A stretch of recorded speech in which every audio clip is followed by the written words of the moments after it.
안녕하세요. 강원석 목사입니다. 성경 오해에 답하다 9번째 시간. 내 시작은 미약하였으나 끝은 창대하리라.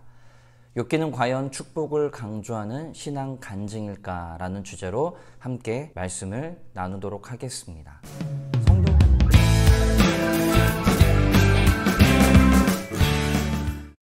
성도 사업장을 방문하게 되면은 가장 많이 걸려있는 말씀, 자 성경 구절 이런 것들이 있습니다. 복에 복을 더하사 내게 능력 주시는 자 안에서 모든 것을 할 수 있느니라. 그리고 내 시작은 미약하였으나 끝은 창대하리라. 이 말씀들입니다. 마지막 말씀은 욥기 8장 7절의 말씀인데 사업을 새로 시작하는 이들에게 이보다 더 든든하고 확실한 하나님의 약속은 없을 것입니다. 말씀이 주는 든든함, 여러분들도 경험해 보셨을 텐데요. 그런데 이렇게 멋진 말씀이 실제로는 하나님의 약속도 아니고 단순히 축복 선언도 아니라고 한다면 여러분 어떨까요? 더 나아가서 이 구절이 욥을 비판하고 욥의 상황을 단죄하는 내용이라고 한다면 여러분은 이 구절을 사업장에 떡하니 붙여 놓을 수 있으신가요? 욥기는 대단히 독특한 책입니다. 저자, 기록연대, 그리고 역사적인 배경 등 이런 것들이 거의 밝혀지지 않는 신비의 책이라고 할 수가 있는데요. 욥기는 지혜 문학과 시가 결합한 형태로 지혜 문학 양식이 활발했던 포로기 이후의 제2성전기의 작품이라고 보는 견해가 우세합니다. 욥기의 내용을 살펴보기 전에 구약 성경 안에서 욥기의 위치에 대해서 짚어볼 필요가 있습니다. 구약 성경에서 가장 대표적인 지혜 문학 전경은 잠언입니다. 잠언은 고대 근동의 일반적인 지혜 문학 양식을 충실히 따르고 있으며 하나님을 경외하는 것이 지혜와 지식의 근본이라는 그런 대주제 아래서 우리가 어떻게 사는 것이 참다운 성도의 삶인지를 잘 보여주는 것이 여러 다양한 잠언들을 통해서 서술하고 있는 것을 볼 수가 있습니다. 보편타당한 율법의 가치와 기준을 제시한 그러한 삶을 살아가야 하는 당위성을 우리들에게 역설하는 게 잠언인데, 그러다 보니 잠언에서는 주로 인과응보와 권선징악 등 인류가 보편적으로 받아들이는 사상들이 나타나는 것을 볼 수가 있습니다.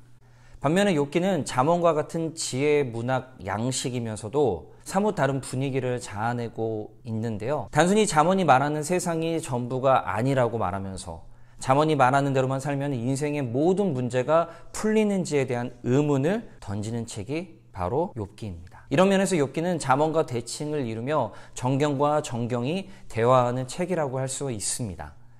욥기의 내용은 우리에게 굉장히 현실적으로 다가오는데, 우리가 사는 세상은 법칙대로 그리고 원칙대로 공식대로 흘러가지 않기 때문입니다. 성실히 산다고 항상 성공하는 것도 아니고 오히려 세상에서는 꼼수를 부리고 불법을 일삼는 그런 악인들이 성공하는 경우가 더 많습니다. 오히려 원칙을 지키며 착하게 살아가는 사람들은 손해를 보고 당연한 권리마저 빼앗기는 경우가 허다합니다. 욥기 전반에 걸쳐 가장 길게 언급하는 문제는 바로 신정론입니다. 풍족한 환경에서 신실하고 성실하게 살았던 욥이 도저히 받아들일 수 없는 그런 끔찍하고 불합리한 일을 자신의 일로 겪게 되었을 때 하나님 앞에 피를 토하는 심정으로 자신의 처지를 호소하면서 이에 대한 응답을 요구하는 것이 욥기의 핵심 주제입니다. 우리가 욥에 대해 조심스럽게 생각해야 하는 부분이 욥이 완전했던 의인의 모습만 있었는가 하는 것입니다. 물론 의인의 모습도 많은 부분이 있지만 그는 이 세상의 모든 사람을 대신해 하나님께 항변하는 그런 당돌한 사람으로 나타납니다. 어떤 부분에서 욥기는 상당히 급진적인 책이라 할 수 있습니다. 욥이 겪었던 고난은 단순히 물리적인 것만이 아니었습니다.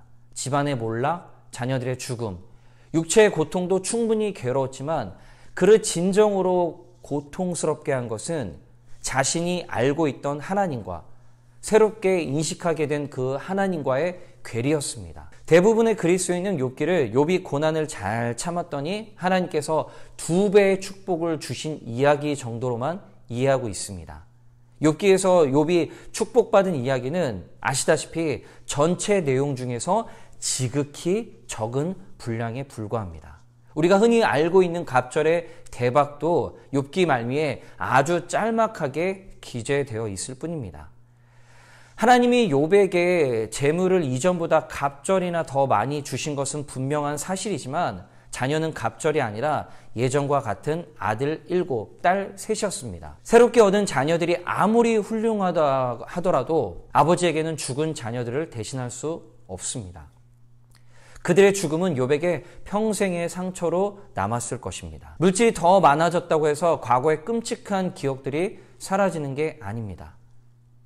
그런 면에서 욥기의 결말이 일반적인 옛 이야기들의 종결 형식인 주인공의 행복한 결말에 대한 보도로 끝나지 않고 주인공의 죽음으로 차분히 마무리 짓고 있음은 생각해 볼 여지가 있습니다. 욥기는 믿음 좋은 욥의 고난 극복 신앙 간증이 아닙니다. 욥기는 자신에게 찾아온 고난의 실체가 무엇인지, 자신이 이렇게 고통당하는 동안 하나님은 대체 무엇을 하고 계시는지에 대한 욥의 긴 질문으로 구성되어 있습니다. 하나님의 대변자를 자처하고 나선 욥의 세 친구들의 교조적인 답변이 먼저 주어지고 마지막으로 하나님이 욥에게 말씀하십니다. 욥기 38장에서 41장은 하나님께서 욥에게 길게 이야기하시는 대목인데 수사적 질문 형식으로 끈기를 갖고 설득하는 내용으로 말씀하고 계십니다. 하나님은 욥이 진실로 순복할 때까지 대화의 끈을 놓지 않으십니다. 겉으로는 누구보다 신실하게 보였지만 욥의 마음 깊은 곳에는 자신의 의로움을 인정받고 싶은 욕구가 있었습니다. 하나님은 욥의 숨겨진 속마음을 다 드러내면서 마침내 순복하게 하십니다. 욥기의 후반부는 온순하고 신실한 욥이 아니라 극한 상황에서 하나님께 따지고 도전하는 욥을 기꺼워하시는 하나님의 모습을 극단적으로 그리고 있습니다. 인간이기에 가질 수밖에 없는 한계를 솔직하게 인정할 때 우리는 예전에 몰랐던 하나님의 모습을 깨닫게 됩니다. 잘 알지도 못하면서 다 아는 척 그럴듯한 미사여구와 닳고 닳는 종교적인 어휘를 반복하는 사람들, 교회에서만 거룩하고 고상한 척하는 모든 사람에게 욥기는 많은 교훈을 시사해 줍니다. 인간이 우리는 잘 모르기 때문에 계속해서 질문하고 반항하며 불만은 표출해야 됩니다.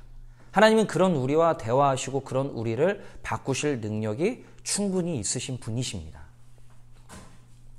욥기를 큰 그림으로 보면은 내 시작은 미약하였으나 내 나중은 심히 창대하리라 라는 구절은 축복이나 덕담이 아님을 알 수 있습니다.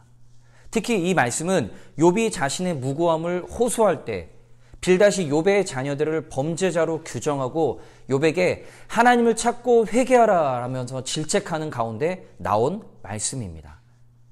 빌닷은 욥의 호소를 변명으로 간주하면서 욥이 받은 고난을 하나님의 형벌로 규정했습니다. 그 가운데 8장 7절의 말은 앞선 엘리바스가 했던 조건적인 덕담과 같은 선상에 있는 말씀입니다.